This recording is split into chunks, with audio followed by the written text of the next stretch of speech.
Hi guys, thanks for tuning in. In this video, I'm going to show you around CASILE, which is the web-based system that you're going to use as your textbook, as your homework notebook, and as your calculator for this course. So the way to access CASILE is to go to courseware.illinois.edu, and then once you land on this page, you're going to put in a username and password to get into CASILE. Now, instead of emailing you guys individual passwords that you would then have to reset right away, I think the faster way to do this would be just for you to click on the Forgot Your Password button and go ahead and put in your school email address. If your school email address doesn't end up working out, you could try any other email addresses that you might have. What's happening here is whatever email address you used to sign up for the course back in the spring is the email address that we used to create your account for this system. So for the vast majority of you guys, it'll be your school email address. Once you type that in, go ahead and click on Reset My Password. You'll get a temporary password via email, and you can use that to get into CASILE. Once you have gotten into CASILE, you will get a splash screen that's one step before this screen. You'll have to click on Calc 3. And once you click on Calculus 3, you will enter this course. Once you've done that, the first thing I would do is reset your password. You just click on the upper right hand corner button that has your name, click on Change Password, and you're going to want to update that password so that it's not the randomly generated alphanumeric characters that were given to you when your account was created. You want to change this password to something secure, but something you actually have a good chance of remembering. All right, so once we're in CASILE, let me show you around a little bit. So this landing page tells you a little bit about the course. We have some information about how your university grade is going to be calculated, some information about which chapters are on our various exams. We have midterm 1 somewhere around November, midterm 2 somewhere around the end of February, early March, and we have a final exam that's comprehensive in May. We have got a grading scale. There's some grading intricacies that you're going to want to read about here, about how your final grade is capped based on your exam performance.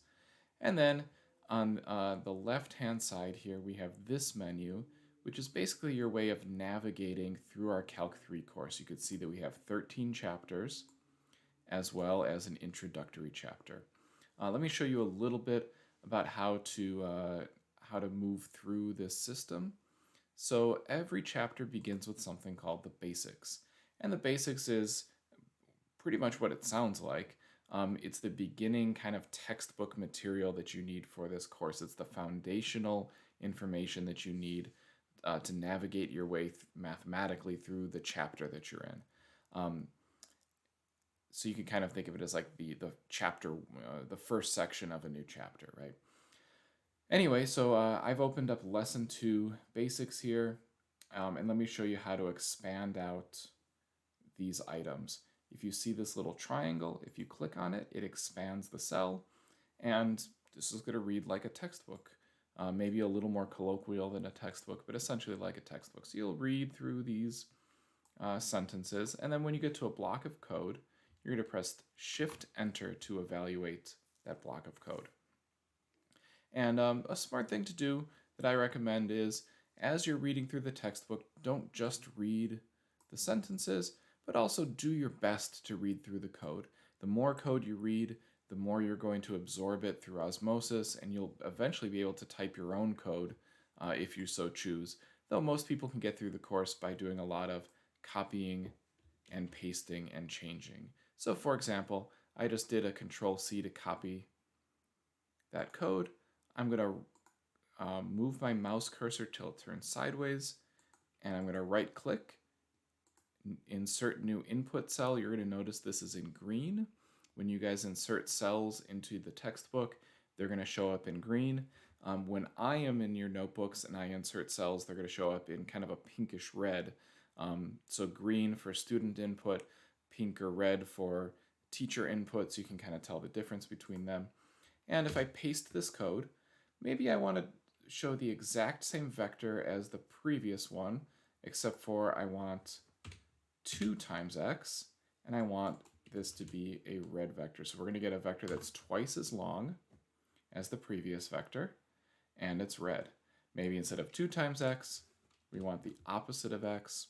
I don't know, just try it out. And now we have the same vector as the previous example, but pointing in the opposite direction, starting at the origin, and I've changed it to red. You can get a lot of mileage out of that. Copy, paste, change is a great way to start to get a handle on the code in this course, because there's a lot of options here. It's difficult to type out those options from memory when you're a beginner at this syntax, but over time, the more you copy, paste, change, and the more you experiment, you're going to start to get comfortable, and you'll get to a point that you actually could just type the code out yourself if you so choose. Anyway, you would continue reading through these sentences, shift entering on the code, and this is your chance to kind of read the textbook. You are allowed to write notes. This is your copy of the textbook. So at any point, if you would like, you can move your mouse until the cursor turns sideways, right-click, and click on New Text Cell. This is a text cell. If you press Shift-Enter, nothing happens, because this is only for text. So this is for description. These are for notes you want to write to yourself, whatever the case may be. Watch, I'm going to press Shift-Enter, and nothing happens. Now, as you're working through this notebook, you'll probably want to save fairly regularly. So there's a Save button in the upper right-hand corner. This is not Google Docs. This is not going to save as you go. So click Save anytime you've done some work that you don't want to accidentally lose. I will tell you that once we get into the computer lab at some point this year, the cords for the computers are on the floor of the room, and a lot of students will kick those cords because it's like literally the cord for the computer is right where your feet are on the floor of the computer lab. So I'll have students accidentally kick that cord. That'll power off the computer, and if they had not clicked save for 20 or 30 minutes, that student has just lost 20 or 30 minutes worth of work. All right, so moving along here, you would just keep reading through this textbook and learning this material, and eventually what I want to show you guys is sometimes you'll get to a problem that's written in a question answer format, and the answer is collapsed. These ones are all expanded here. I'm going to try to find a place where we have material that needs to be expanded. I'm not sure if I'll find a good example of this. I should have found it before I started the video, but that's how things happen. Let me try lesson 1. Maybe there's some examples in there. These look like they're all expanded out, so that's good news. Oh, well, I guess this one. Yeah, here it is. Here's an example. So this is in lesson 1, the first chapter of this course, Basics 1B. There's a setup here, and then sometimes students will read this and think like, oh, okay, I'm done. I'm done. Or maybe they want me to write an answer or something. Maybe I'm supposed to go in here and write, this is an answer to B1B. But the thing to remember in the basics is this is not where your homework is. So there is no homework in the basics. This is the textbook. So if you ever read a paragraph and then it kind of trails off or it asks a question and it seems like it requires more information, that's because it does. Oftentimes, if you look a little lower, it'll say answer or something like that, and you click on the little triangle and it'll expand that answer. You're not meant to have to answer questions in the basics. Instead, what's recommended is, before you expand out the answer, if it is collapsed, think about it for a second, and then you can go ahead and expand it. And then before I move on, the one other thing I want to show you guys is on the right-hand side, you can see the cell structure for this Mathematica notebook that we're currently in. And so if you ever see kind of a bracket with a spear tip at the end like this, if you double-click it, that's another way to expand a cell. So you can do the little triangle on the left-hand side, or you can double-click the spearhead on the right-hand side. And the reason I'm pointing this out is this cell structure, you can accidentally click on a cell in Mathematica and click delete, and delete a lot of stuff by accident. I don't know if you guys just saw what happened, but I just deleted all of basics B3. This textbook is now skipping from B2 all the way to B4. If I press Control Z to undo, nothing is happening. If you delete a cell, Control Z doesn't do anything. So what I'm going to do here is I'm going to close out of the basics entirely, and I'm going to go back. I haven't clicked save. So now when I open the basics again, B3 is back again. So you want to be careful with this save button. You want to click save when you do something that you want to keep, and definitely don't click save if you accidentally deleted a big chunk of the textbook and you want to get it back again. I could show you again. I'm in B1 here. B1 is a fairly long basics. Look at how far down this thing goes. If I click on this cell on the right hand side and accidentally delete, I've just deleted all of B1. Undo, Control Z doesn't do anything. The only way I'm going to get it back is by closing this tab and reopening it. I'll lose any progress that I had just made since my last save in this particular tab, but I don't have anything I want to save anyway at this point, so that's a way to rescue that. All right, so at this point you guys should be familiar with logging into CASILE and kind of the cell structure that we associate with a Mathematica notebook like this. What I want to show you guys next is just to give you a little tour of the code that you'll be writing in Mathematica. You guys don't have to remember every single part of this, so don't worry if I'm throwing a lot at you at once and it's hard to absorb it all. I'm putting this all in one video so that you can refer back to it later and so that you've been exposed to a lot of different techniques in Mathematica, and over time you're going to start to absorb all of this. Okay, so the way I would recommend going through this material from here on out, I would use the pause button in YouTube regularly, and I would be trying out everything I'm showing you. So for example, we're going to define our very first function in Mathematica. I'm going to write f of x is equal to x squared plus 7, and I'm going to evaluate that cell. And you can see Mathematica has evaluated the cell. Now Mathematica remembers that f is a function of a variable x, and the rule that defines this function is x squared plus 7. So I can evaluate things like I could write f of 3. Now you'll notice the font looks different here. If I press Shift Enter on this f of 3, nothing is happening. And that's because I accidentally just created a text cell. I can fix this by right-clicking, go to Cell Type, Input Cell, and now I can Shift Enter. You saw the font just change. And so what is the computer doing? Well, it knows that f takes its input and squares it, and then adds 7. So 3 squared plus 7 is 16. I want you guys to try this yourselves. So don't just watch this video. It's going to be a very, very boring video if you just watch me write code and try to absorb it by watching visually. What I want you guys to do is go into CASILE and try this out and see if you can get the same output that I'm getting. Now I'm doing this in Scratchpad 1. You could pick wherever you want to try out all of these different calculations. But the nice thing about Scratchpad number 1 in lesson 1 is it's a completely empty notebook that's there for you to use as you will. It's just an extra calculator for you. So this is a good place to kind of put the things that I'm showing you right now, so it's all in one spot. Let's define some more functions. I'm going to define a function g of x is equal to the square root of x minus 4. And I'm going to ask the computer, hey, can you evaluate g of 16 for me? All right, so let's see what we get. So first of all, you're going to notice some funky notation here in Mathematica. So when we define a function or supply an input into a function, we use square brackets in Mathematica. I know you're used to parentheses, but in order to differentiate between parentheses as grouping symbols and parentheses as input into a function, Mathematica uses two separate symbols. So this is going to be g of x with square brackets to indicate input equals square root of x minus 4.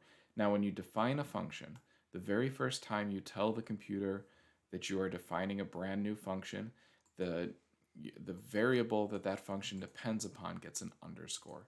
It only happens on the left side of the equation, and it only happens once at the time that you define that function. So g of x is equal to square root here is capital SQRT. And you're going to notice a running theme throughout this course that predefined built-in functions are capitalized. Whether it's sine, cosine, square root, log, e to the x, doesn't really matter. They're all going to be capitalized here. What else do we have? So I computed g of 16. So we took the square root of 16 minus 4, which of course is 0. Mathematica will supply an output for every line of input that you supply. So here I defined the function g of x is equal to the square root of x minus 4. When I pressed Shift Enter, Mathematica gave me some output. What was the output? Well, it just said, hey, okay, good, I'll remember this for you. This function is the square root of x minus 4, or it wrote it as negative 4 plus the square root of x, but it gave me some output. And then g of 16. My input was g of 16. My output was the value that that expression evaluates to, 0. Now, eventually you might decide, you know, I don't want all of this output. I don't want it to keep showing me line after line of output. I actually only care about the value of g of 16. I don't want the computer to show me what this function is, because I already know what the function is because I'm the one who defined it. Well, you could do that by suppressing output. And we suppress output by putting a semicolon at the end of a line. A semicolon is optional, but when you choose to put a semicolon at the end of a line, what you're doing is you're suppressing Mathematica's output. Basically, you're telling the computer, yeah, I want you to remember what g of x is equal to, but please don't show me anything as output in response. Just remember that g of x is the square root of x minus 4, but don't say anything any further about it.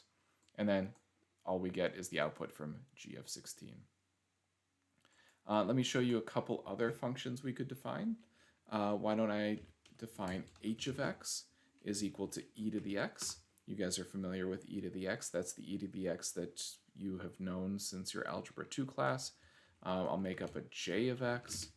Let's say 3 sine of x minus 2. Let's make a k of x here. 2 times cosine of x plus 1. And why don't I make a rational function here, a ratio of two linear terms, let's say 2x plus 1 divided by 3x minus 5. And when I press Shift Enter, Mathematica understood everything that I just fed to it. You could do this all in one block of code if you want. H of x is equal to e of x, e to the x. You could see that Mathematica is doing a nice job here of typesetting this, so it looks like the more traditional e to the x that you're familiar with from Algebra 2. J of x here, here's something interesting. Look at how I put a space between 3 and sine of x. If you put a space in a place that there's supposed to be multiplication, Mathematica will know that that space indicates implied multiplication, and it understands that this is 3 times sine of x minus 2. So that's one way to do multiplication. The other way to do multiplication is to just use the good old-fashioned asterisk symbol. Either one's fine. 2 times cosine of x plus 1. I'll tell you that I kind of flip back and forth between them depending on what expression I'm trying to type in. It just really depends on the problem. Something else you want to notice, sine of x, capital S. Cosine of x, capital C. Also, the input into these functions, square brackets. It's going to take some getting used to, guys.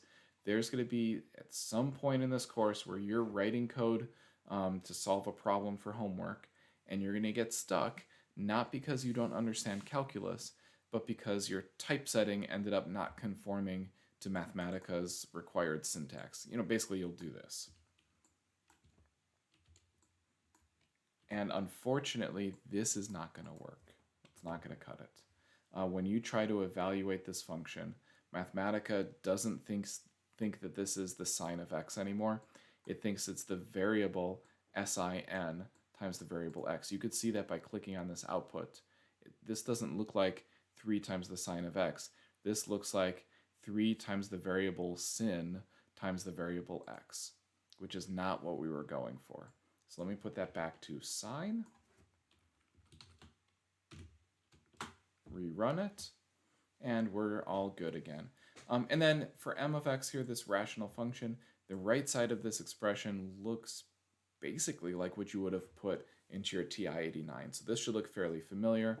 This is the linear term 2x plus 1 divided by the linear term, or the linear expression 3x minus 5. And you could see Mathematica typeset it for you here. It does kind of go in ascending instead of descending order. So this looks a little unfamiliar, but it's 2x plus 1 over 3x minus 5. So I think you guys should be good on that. All right, so let's say you're working through your notebook, and later on down the line, you say to yourself, hey, I had defined an f of x earlier, but I can't remember what f of x was. I don't remember the equation for f of x. Well, you type it out, press Shift-Enter, and Mathematica will tell you, hey, you've told me what f of x is. F of x is x squared plus 7. Then let's say, your parents tell you it's time for dinner, and so you save your notebook, and you close out of the scratch pad, and you decide to come back later. All right, so let's do that. Let's pretend that that's what's happening. Okay, so now it's after dinner. I'm going to go back into Mathematica again. I open up Lesson 1, Scratchpad 1, and I see all of this nice content here that I had worked on. And then you say, okay, yeah, I had this f of x, and when I shift-entered it, the computer remembered that it's x squared plus 7. So if I shift-enter again, it's still going to be x squared plus 7, I think. Oh, no, now it says it's f of x. Well, what happened? Well, when you are in a notebook, you have a session of Mathematica open, and that Mathematica session is remembering variables that you've defined throughout the entire notebook and functions that you've defined throughout the entire notebook. Well, if you leave and then come back later and you've closed the tab, everything has been forgotten. So Mathematica no longer remembers what f of x is equal to. No longer remembers that you evaluated f of 3. It no longer remembers what you defined g of x to equal. So my advice would be, when you open up a notebook after having closed it, you might want to go ahead and shift-enter the cells that you're going to need from the top down until you get to where you left off. And then when we run f of x, we get x squared plus 7. And that should be a pretty good way to get caught up to where you were before. Anyway, so now I'm in this situation where, again, f of x is defined as x squared plus 7. Well, here's something that could happen. Later on in the same notebook, you might decide, oh, I know that earlier on I had f of x equal to x squared plus 7, but I want a new f of x now. I don't want f of x to equal x squared plus 7 anymore. I want to define a brand new equation or a brand new function for f of x. Well, we can do that. I'm going to write clear f comma x. This is telling Mathematica, hey, I want you to take any values that you were storing for the function f, and I want you to clear it. I want you to take any values you were storing for x, and I want you to clear those. And now if I type f of x, you can see that this function is cleared. It has no values associated to it anymore. Oh, well, I could define a new function then. F of x underscore, because I'm going to define a new function here, equals log of x. Nice. Again, notice this is a capital L, and interestingly enough, you don't have to remember this right now, but it'll come up in later on in this chapter. This looks like the base 10 logarithm, but actually log of x is equivalent to what you know as natural log of x. So just kind of remember that for the future. I know that in your Algebra 2 class, when you first learned about logarithms, log was base 10 unless you had a different base written there, and ln was base e, natural log was base e. In Mathematica, there is only one logarithm that we center all of our mathematics around, and that one logarithm is the natural logarithm. It's such an important logarithm once you get to higher level mathematics, that we don't even really think about other bases for logarithms anymore. We just say we have one log, and that log is the natural log. So anyway, just an interesting little point there.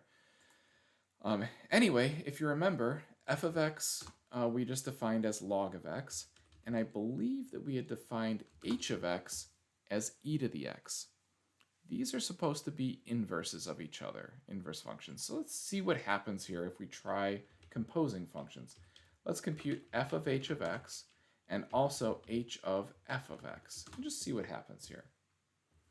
Okay, f of h of x did not get simplified for reasons that I don't want to go into too much detail with right here, but if we had told Mathematica some more details about our x value, that it's a real number, that we're going to follow all of the domain and range restrictions that logarithm and e to the x have, then when we evaluate f of h of x, log of e to the x should equal x, because the log and the exponential should undo each other and we should get back to x. That didn't happen here because I didn't specify enough information. Kind of an interesting point.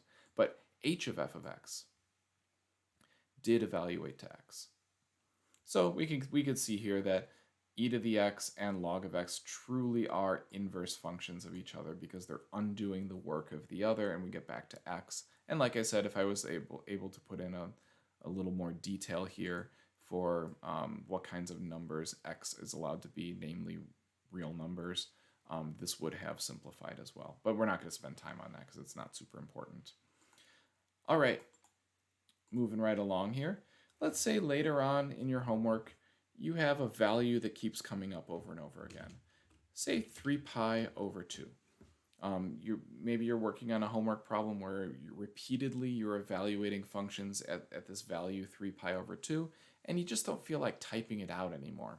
Well, you could take 3 pi over 2 and assign that value to just some variable that you pick. I chose the letter A. You could pick any letter of the alphabet. You could write your name and store it as 3 pi over 2. It doesn't really matter.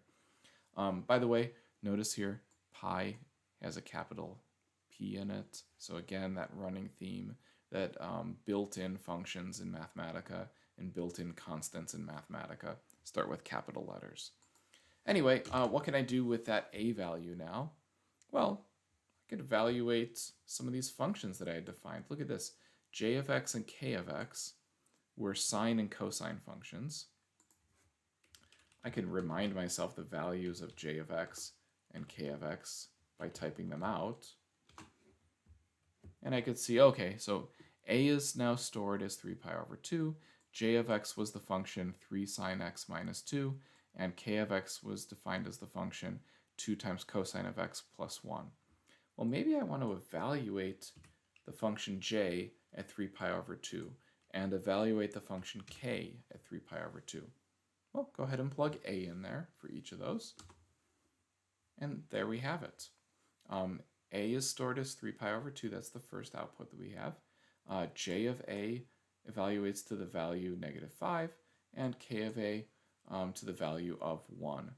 And if this 3 pi over 2 is in your way, you can always put a semicolon there. And now we only have 2 lines of output, the value of the function j evaluated at 3 pi over 2, and the value of the function k evaluated at 3 pi over 2. All right. Later on in the notebook, maybe you don't want a stored as 3 pi over 2 anymore. You could clear it. And if you do that, j of a and k of a are no longer going to evaluate to a numerical value. We just have 3 sine of a minus 2 because Mathematica no longer knows what the value of a is. Whew, I know this is a lot, guys. I know I just threw a lot at you. Let me show you a couple other quick things. And then I will let you guys loose after I show you a little bit about solving equations and a little bit about plotting. And once we've done both of those, I think that'll be enough for this little crash course here. I'm looking at the timer. We're at right at 30 minutes. This was a lot that I just showed you guys. It's totally okay to watch this for a little bit and take a break and come back to it. And it's okay to look at some of this material multiple times until you start to feel like you're getting comfortable with it. But let's try solving some equations. So let me show you guys an equation I want to solve. Let's just do something that would have been easy to solve back in your Algebra 2 class or your Algebra 1 class. I'm going to solve the equation x squared is equal to 9, and I'm solving that equation for x. A couple syntax points to look at here. Capital S for solve. Whole thing has square brackets wrapped around it. Now what is the equation I'm solving? I'm solving the equation x to the second power is equal to 9. When you're solving, you put double equal signs in there. If you've taken any programming before, that might seem somewhat familiar. You know, if in other computer languages where you're writing a decision statement, if x is equal to 5, then do this. You would write if x is double equal to 5, then do this, right? Same idea here when we're solving. What we're trying to do is we're trying to find out when this expression evaluates to true. And if I shift enter, we could see that this expression is true when x is equal to 3 and when x is equal to -3. So I get two solutions to this equation.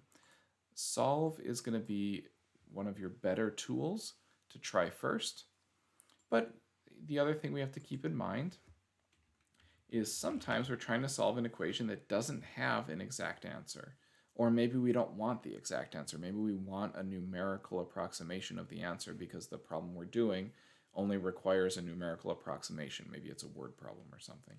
In that case, you could use NSolve. NSolve means numerical solve. Capital N and capital S. And I could just make up a little equation here. Let's try to solve the equation sine of x is equal to 3, and we're going to solve that equation for x. Oh, well, Mathematica is having a hard time with that because the sine of x never gets as large as 3. I think I meant to do 1/3 there. Now, Mathematica is pretty smart, and so it is able to solve this equation over a different domain. I'm just going to play with this here. Let's do sine of x plus x is equal to 3. The actual equation itself isn't super important. Okay, so Mathematica was not able to solve this one, so I'm going to save this one for later, because I will try something else on this equation then. NSolve, let's try x squared is equal to sine of x and see if Mathematica can do that. Nope. Let's do something that I know will work. Let's solve x squared is equal to 5. And there we've got it. I probably should have done that from the start because this is a simple equation that I know is sometimes desirable to solve with decimal approximations. So the answer is about 2.236 or negative 2.236. Now, if you take the n off of the NSolve, of course, the answer to this equation, or the solution to this equation is plus or minus root 5. So Mathematica can do that as well. So the difference between solve and NSolve is pretty much the difference between do I want my final answer to be expressed as an exact answer or do I want a decimal approximation. But the next thing to consider is there are situations where whether you're using solve or whether you're using NSolve, Mathematica can't help you. It doesn't know what to do. In that case, you would use something called find root. Now, what find root will do is it will try to find a solution to this equation, but it's going to do so by guessing, and then it will do a series of approximations, a series of improving guesses until it kind of zeroes in on your solution. So we have to tell Mathematica where to start with its first guess. So I'm going to say solve this equation for x and start by guessing like what if x was equal to 2. Use that as a starting point and then build off that starting point till you get me to a good quality approximation. And look at that. I was pretty close. Mathematica says, yeah, you weren't too far off. Sine of x plus x equals 3 has an approximate, or a solution to that equation is approximately equal to 2.17976.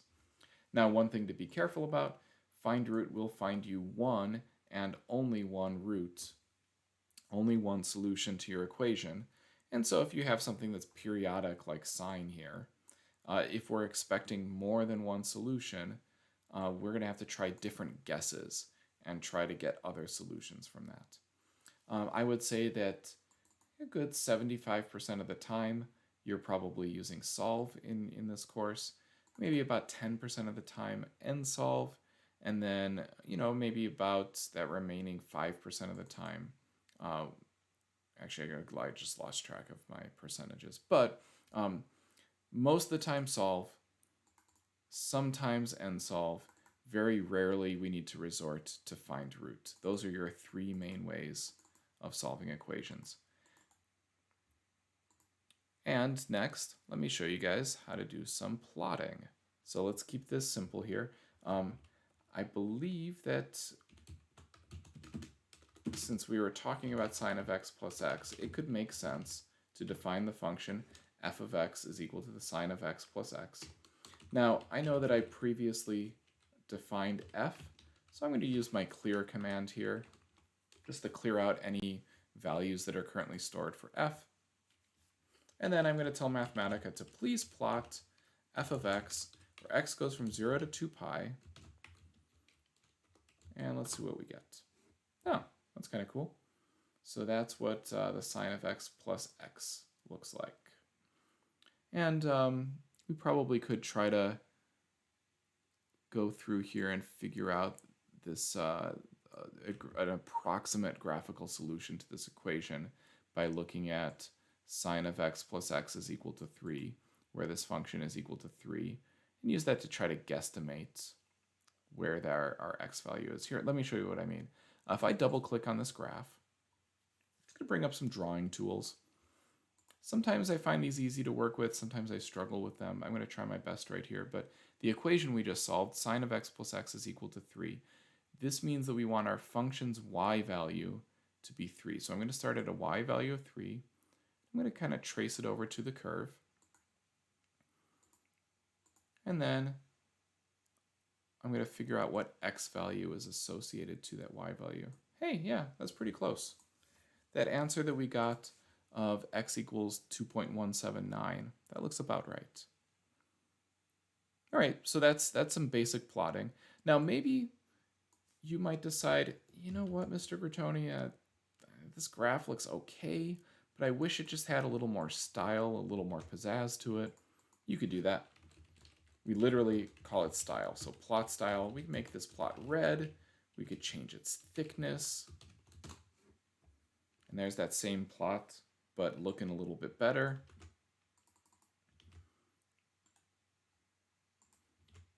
We could do even better. You might say, I want to label my x and y axes right now. So I'm going to do axes label, and I want to label the x-axis as x and the y-axis as y. Run it again, even better. Now I've labeled my axes, and there's just tons and tons of options that you can add to these plots. Now, don't get intimidated. There is nothing wrong with this initial plot, but as you guys get more comfortable in this course, you'll get more comfortable saying, hey, I want to, change some colors. Oh, I want to add some labels to the axes. And over time, you'll get better at modifying those various options that are available to you. And then another thing you could try, you can give your plot a name. I'm going to call it plot 1. I'll show you in a minute why you would want to give a plot a name. But let's move on and just remember in the back of our heads that this plot is named plot 1, and then I'll show you guys why you would want to do that. Okay, so let's move along here and let's create, say, a parametric plot. Let's create an x of t, comma y of t is equal to, we've been learning about circles and ellipses, so why don't I plot a circle of radius 3 centered at the point 2, 2. So I'm going to define x of t and y of t like that. And I'm going to plot this. I'm going to say plot 2 is equal to parametric plot. I'm going to plot x of t, y of t, the ordered pair x of t, y of t. Notice that I didn't write plot here. I wrote parametric plot. The command plot would be those traditional plots that you guys would be used to from junior high and early on in high school. Parametric plot is literally parametrically plotting this curve, and the way that you notice a parametric plot is what you're doing. Look at how this is an ordered pair. And speaking of ordered pairs in this class are in Mathematica are indicated with curly braces. This is just to differentiate between all the different uses of parentheses that we have in the mathematical world.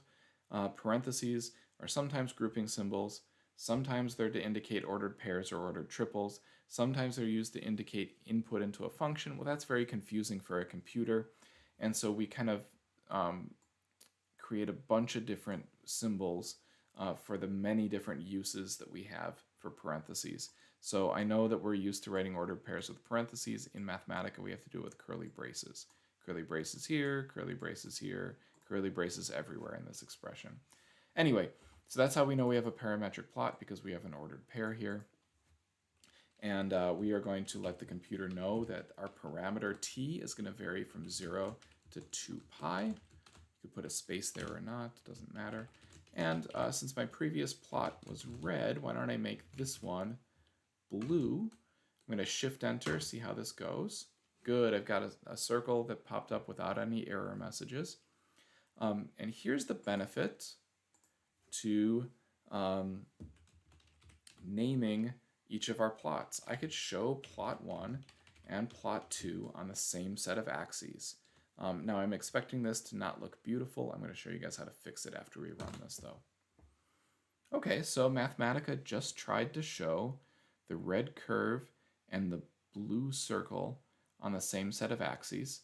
It looks a little messed up though, because the circle looks squished and it doesn't look like the entire circle fits on here. I think there's probably two ways of fixing this. You could try showing plot 2 first and plot 1 second, and that pretty much fixes it. Basically, the window size is going to be determined by whichever plot you indicate first, but that feels kind of cheap fixing it that way. So let me show you guys how to use some options to fix this. So I can fix this picture by saying, hey, my plot range, I want you to show everything, show it all. And that's a good first step. Now I have my plot range is all of my circle and all of my red curve all fit onto the same XY axes there. And then it still looks squished though, it looks like an ellipse. I could fix that with the aspect ratio. I change aspect ratio to 1. That means that your X and Y axes should be scaled to the same relative size, which means that nothing is getting squished. So my circle looks like a circle.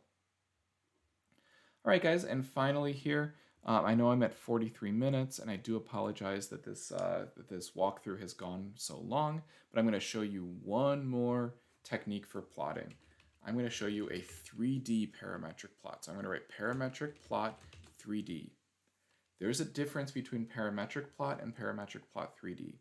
Parametric plot only exists in two-dimensional space. Parametric plot 3D is going to render things in three-dimensional space. So you have to remember to include this or not include this as appropriate. And I'm just going to do one of those little surfaces of revolution that you guys have started learning about. This is one I played around with before I started this video, so I know it looks pretty cool. Don't really worry too much about the mathematics here. I really am just trying to show you how to plot a surface that looks pretty cool in three-dimensional space. So here it is. You have this like kind of urn-shaped thing. It looks like it's like a Grecian urn or something. Now, parametric plot 3D, the reason we could tell that this is going to be a surface, well, the reasons are twofold. First of all, you could tell we're going to be in three-dimensional space because we have ordered triples, x comma 0 comma 0, or over here, 0 comma cosine of t comma sine of t. Triples, three-dimensional space. Now we know we're going to have a surface because we have two parameters. The parameter x is varying from 0 to 5, and the parameter t is varying from 0 to 2 pi. Now I'm going to try one more new feature that has been recently added to CASILE. I'm going to try double clicking on this plot. I'm going to give it time to load. I'm crossing my fingers here because this is a new feature, so I can't guarantee that it's going to work as expected. But we're just being patient here. Look, we have a little spinning circle. Oh, and look at that. We have our Grecian urn, and I can rotate this plot and look at it from various different angles. And once it kind of snaps back, once you let go of the mouse and you let it snap, our axes are back again. We have these tick marks on the X, Y, and Z axes. We have these number labels. When I click and hold and drag, the picture looks a little bit different, but it's neat because I can look at it from various different angles. So in a 2D plot, when you double click, you get drawing and writing tools. You know, we could point at things with an arrow. You can write text. So drawing tools for two-dimensional space when you double click on a plot, and 3D manipulation tools when you double click on a 3D plot. All right, guys, I'm at 46 minutes, so I think, or 47-ish minutes, so I think it's time to stop this recording. But I hope you enjoyed this walkthrough. And where I would go from here is I would go into lesson 0, and you're going to see a lot of the same information in the introduction, the how do I, and these try it problems. So go ahead and try this stuff out for yourselves, and let me know if you have any questions as you get acquainted with our CASILE system that we're going to be using in this course. All right, have a good day. Bye.